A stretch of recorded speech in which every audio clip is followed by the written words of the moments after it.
Okay, it's actually broadcasting now, so you know. And I just want to say thank you for letting me randomly sit here and being so nice when I was like, yo, I love your outfit when I saw you. Little And cucumber. oh, thank you. Awesome. Thank you. Thank you. And so, Okay. thank you so You all right? much. Yes, I'm excited. Do you have sriracha sauce? Rata, yeah. Thank you. Way to make it spicy without gluten. Yes. So like I said, I realize I don't even know your name, you don't know mine. I'm Shira, nice to meet you. I'm Roland. Hi, Roland. Oh yeah, we did say that.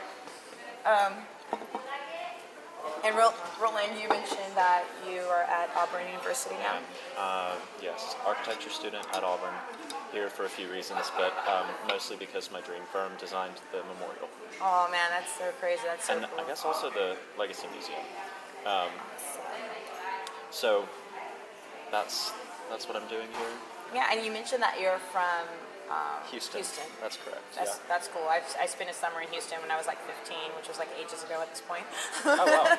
Like over 20 years ago. Crazy thought. Houston has changed a little bit since then, in good ways. Well, in mostly good ways. But yeah, I'm from Houston, and I was saying that unfortunately in that public school, thank you. Thank you. In that public school system, we really weren't taught a thorough understanding of everything about Black lives, the whole history, and the continuing history, and the current history that's being made.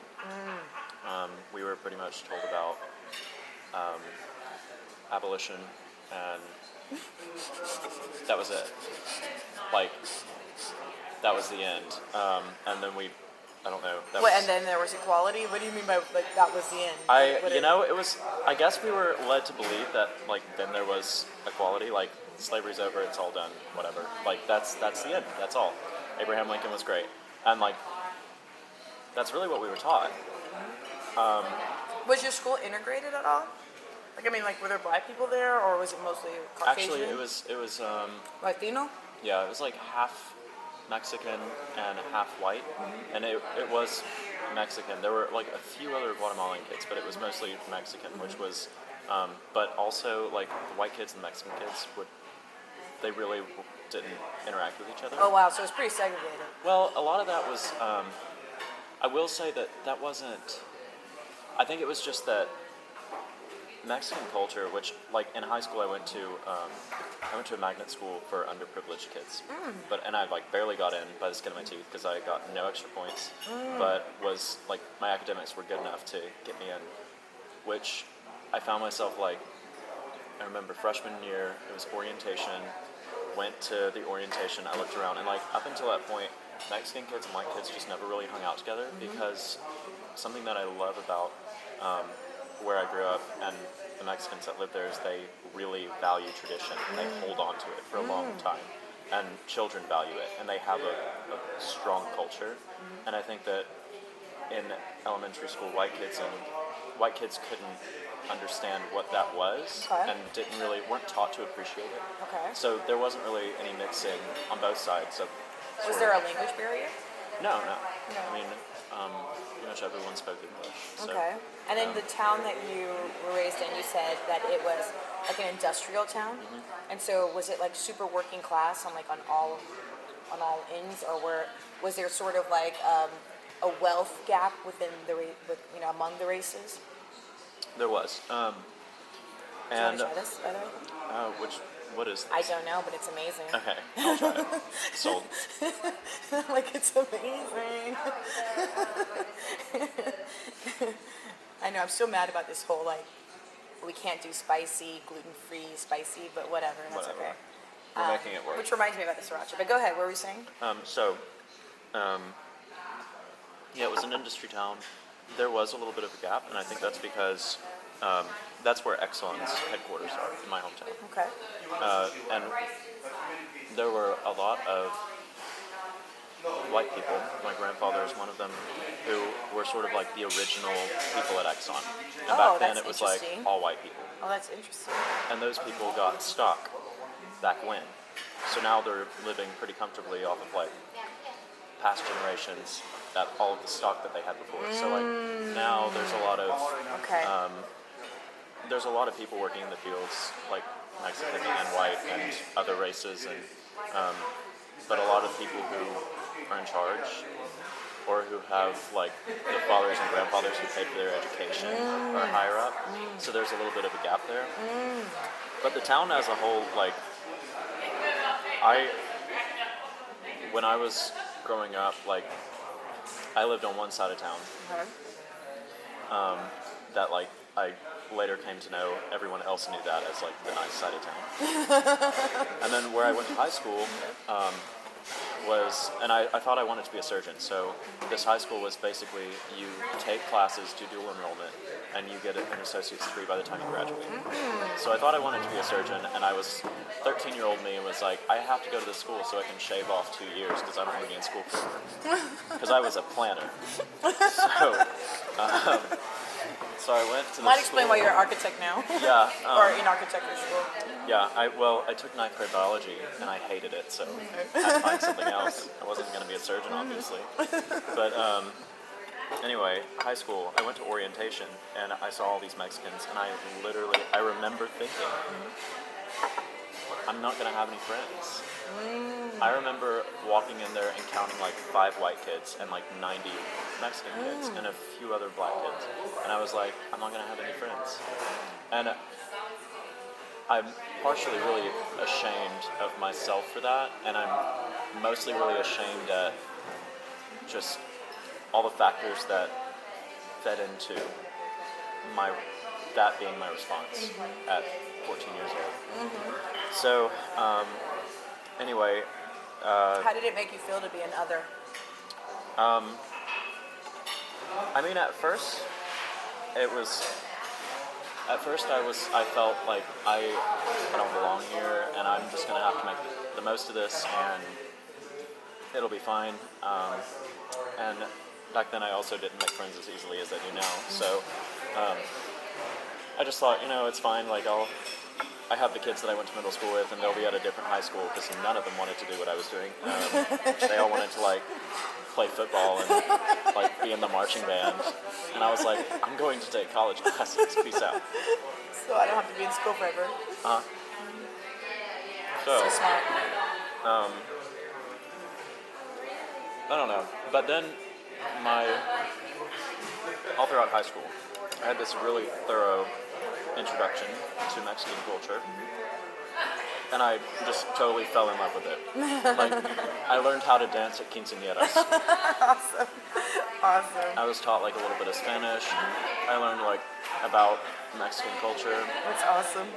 One time, my friend's family had a barbecue. I was expecting like a white barbecue, like by the pool with like the grill, and your dad's over there making burgers. Somebody got out of the car with a goat. And they killed that thing in the front yard, dug a hole in the ground, threw some coals in it, and like roasted it over the coals. And they just like did everything completely fresh. It was really good. I was freaked out because they had like this dead goat, but it was really good. So I got this really incredible cultural experience that unfortunately most kids don't really get, and it's really a shame that I only got that experience because I was going to a school designed for underprivileged kids. Wow, that's crazy. It's really crazy. So that, I guess, was my first sort of inkling of what was really going on in the world. I also was raised in a hardcore Baptist conservative house. Okay, so do you think that you grew up with a sense of what I'm going to say, superiority? I never felt that way, and I don't think my parents ever did either. I will say that my grandparents, because my father is from rural South Georgia, my grandparents, that was evident to me, and like I saw that growing up, and there were a couple times that my dad called out his father, my grandfather, Wow. because he would say things in front of me and my brother that were really blatantly racist, and he'd be like, "You can't say that." Wow, that's pretty strong of your dad to even do that. Yeah.